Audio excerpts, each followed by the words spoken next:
Okay. Yeah. All right. Thank you very much, Dr. Mansoor. That was very kind of you. And I think Sadia and Nabi have explained pretty much everything.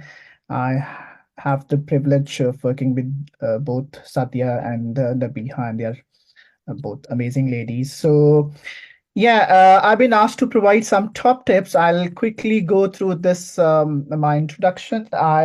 As some of you may already know me, I've been doing some webinars on CESR guidance in the past. I will still use the word CESR because I'm used to it. So I graduated from Lahore, King Edward Medical University, and then post graduation I did from CPSP. And then I worked in Bahrain for a few years before coming to the UK. And currently, I'm working as a post CCT fellow in pediatric neurology and epilepsy. And I'm also doing a spin in pediatric epilepsy. So let's start. So I guess all of you have already been working on uh, your applications and you may be in different stages. So I will try to make it very simple and to the point because much of that has already been discussed. So this is the tip one. I don't know if this what does this picture reflect to you. So it says, don't waste your time in confusion. So it may sound very simple and straightforward and obvious, but I do get questions from a lot of the candidates who are still thinking about, what to do, Caesar versus CCT. In every webinar, when I finish, the first question I get that shall I do Caesar or shall I do CCT? So if you are still on the middle of the equation, please get out on one side or the other. I'm not going to advocate for one or the other, but this is the real time that you have to decide. So stop wasting time in this confusion. Same goes true for CCT Caesar versus non-CCT Caesar, or in other words, you if you have to do a general pediatric Caesar or a subspecialty, because most of or many of our colleagues, they have experience both in general pediatrics as well as subspecialty. So they ask this question that what should they do ideally? So whatever you want to do, but there is no mandatory requirement to do a general pediatric Caesar first if you want to do Caesar in subspecialty. So you can directly do that. So so tip one is remove any confusion. So tip two is press the start button. What does that mean? Start your application. I would say so, even if you are not ready. There is no harm in doing that. But there are lots of benefits. You come to know that what you already have and what you need further. So I always explain it by a simple example. When you go in a shopping mall and buy a lots of clothes, shoes, and jewelry, and you're very happy that you have had a lot of shopping. And when an occasion or an event comes, you don't have a matching shoes with your dress, or you don't have a matching tie with your suit. So when you start your application, you will get to know that what you already have, and you will be able to identify your deficiencies. So that's what you need, instead of just piling up a lot of non-specific evidence and filling your folders with something which you don't need. As Sadia and Nabi have already said, quality over quantity. So tip three, again, have been stressed many times, read the specialty specific guidance again and again. Uh, I think all of the questions which you can ask are somewhere in the guidance. I have not come across a single question which has not been explained in the guidance. And if it is not in the guidance, probably nobody knows the answer, not even GMC and the Royal College.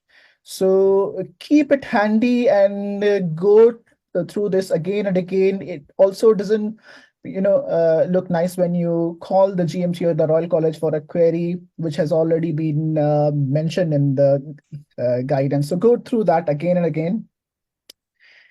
Tip four is you understand the concept of primary evidence and secondary evidence.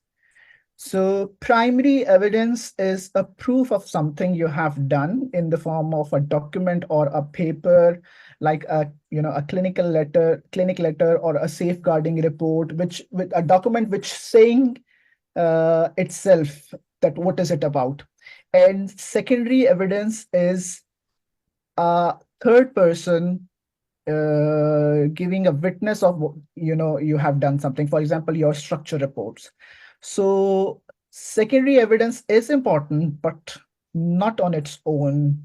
So primary evidence is the most important thing, is mandatory. So make sure that your application is it's full of primary evidence and only supported by the secondary evidence. Tip 5, demonstrate SLT. What is that? It's not the speech and language therapy. It's senior level thinking. So in all your domains, in all your learning outcomes, demonstrate senior level thinking, because that's what you are going to be after you have a successful application. You will be working as a day one consultant. So whatever evidence you are providing, for example, if you are submitting an ACAT, uh, reflect that you have been working as an acting up consultant, you have managed the juniors, the task prioritization, you have assessed the juniors. If you are doing a safeguarding CBD or a report, make sure that you are the lead, you started the process. uh, so demonstrate a senior level thinking in all your evidence. Don't just give the certificate of attendance and in the events. Tip 5, make sure that you are central in all your supervised learning events or all the evidence you are providing. It's not, as I said in previously, not just collect a certificate or attendance of courses or meetings. If you are giving an evidence of multidisciplinary team meetings, so don't just show that you are attending, also lead a couple of meetings.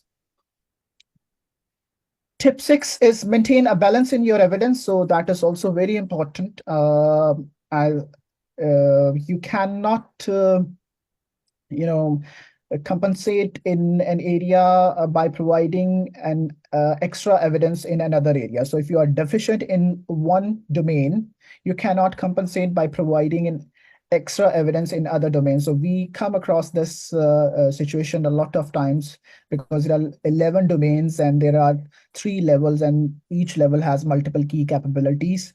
So you have to maintain a balance, a proportion, which I'll show you in the next slide. So this is the slide which I think Sadia has already shown. It's a nice pie chart in the GMC specialty specific guidance, which shows how much each domain should have.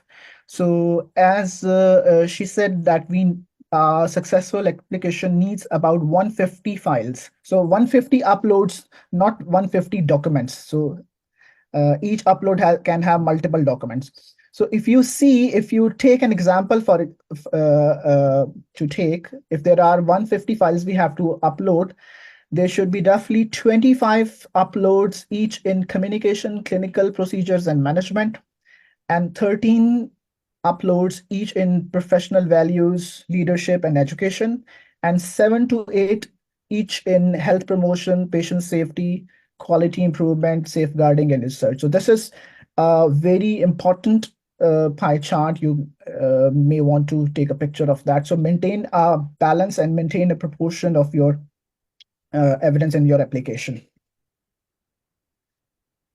Yeah, again, tip 7, don't forget the vitals, the mandatory things which you must have in your application. You should have other things, other evidence also, but these things are very important. The life support courses, the level 3 safeguarding training, and this should be valid when you are submitting your application. So beware of the time constraints and the expiry of all these the dates of these CPDs. Mandatory DOPS again.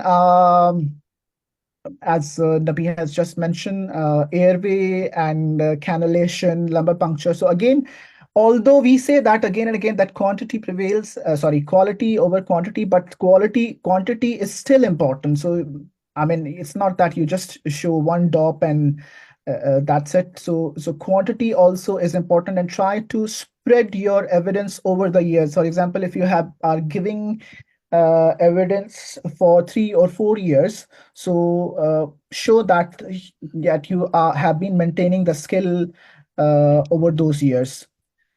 Appraisals and revalidation, that is a very important thing, requirements both from the GMC and the Royal College. So include the full appraisals, the input form and the output form. So most of the people ask that the appraisal document is very long, so they should include it as in full or only the summary. So if it is good, if it is increasing the volume, so include so upload the appraisal forms in full.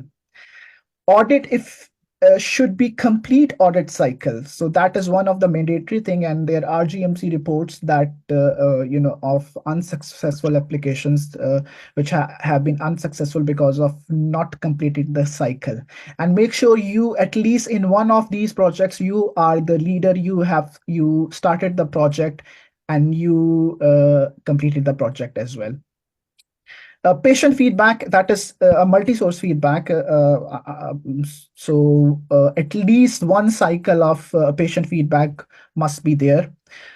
Evidence of leading the MDTs, you um, must be attending the multidisciplinary meetings, but not all of us get a chance to lead the team, the MDTs. It's not very difficult. You just have to host uh, a meeting of different professionals asking their opinion, as we are doing in this meeting. So if you have not had an evidence of that, so try getting one. Complaint handling and incident reporting, that is also very important. You come across a lot of chances of doing that. So don't just give your reflections that you learned from this complaint. Also give the evidence that you know the system of how to report it, how to report the error, and how to get the feedback, and how to reflect on that.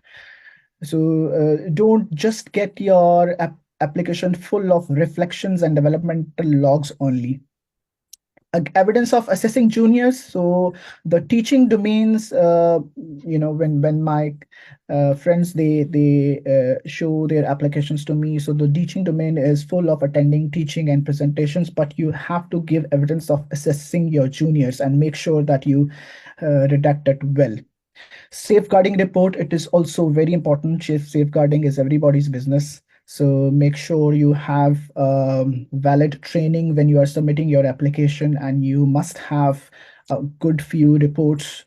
Ideally, a mix of every kind of maltreatment, physical neglect, or sexual, ideally. Tip 8 is compilation. That is very, very important. So do take that into account, that it is a very time-taking process. So even when you have completed all your gathering collection of your evidence, then comes the next pain, and it's quite a pain. So you have to compile your individual files into, you have to merge them, you have to anonymize them, familiarize yourself with the guidance of redaction, and as Sadia said, don't use the markers and erasers. So use a software. They are not very expensive. Use them for a couple of months, and then you can unsubscribe them. So first you uh, get all your evidence handy, then subscribe to a premium version of any software, and then anonymize it at the end. Grouping of similar files, that can also be done using a folder, because you have to group the files. So all these things, they so what happens when you submit your application? The first thing the first bit is done by the GMC who do this, admin kind of work. So they just prepare your application in the kind of a book or booklet with the index. So these bits, if you have not done, will prolong the process. So they will return it back to you saying that the files are not properly grouped, or you have duplicated the files, or there are blank pages, or there are rotated pages. So before, when you have compiled everything, when you have collected everything, so make sure you do a kind of a fine tuning of your application and make it neat and tidy, so that that bits don't take time. So because this part has all, is being done by a group of professionals who are non-doctors. File name should be self-explanatory, the title of the file. So don't write, kind of abbreviations. So name the file according to, it should explain what it contains. For example, a lumbar puncture DOPS done in Darlington Memorial Hospital in November 2022. So that should be the ideally, so that assessor can locate it easily, that what does it contain. Tip 9 is the final touch after you have it's nice. So after you have done everything, it's just bit of decoration of your application and presentation and garnishing. So show your application to a friend or a supervisor or a mentor who has knowledge of, has a bit of knowledge of the process. Choose your referees very carefully, because that is very important. You explain them the process in details, because not everyone knows about the process. uh, uh, Also explain them what to expect, because explain them the timelines, that when you submit, after a few weeks they will receive an email from the GMC. Make sure their email addresses are correct. Make sure the referees know you well. It would be good idea to share your CV with them. There's guidance on how to choose the referees. That is a very, very important thing, because if this is something which you will not be looking at, so you will not get a chance to look at what your referee has written for you in the structure report, or everything else you can see. So this thing you will not be able to see till the end. You will get the outcome. And keep in touch with your verifiers. So verification is another thing. There's a performer. You need to get one each from the workplace you have worked so far for the evidence you have been submitting. And so keep in touch with them. So in summary, it's not difficult, it's doable. So all what you need to do is to be committed and organized, be guided by your own application. That is the very important thing, and I endorse it again and again. And find a buddy in or a mentor. Thank you very much, and all the best. Thanks very much, Dr. Wakas.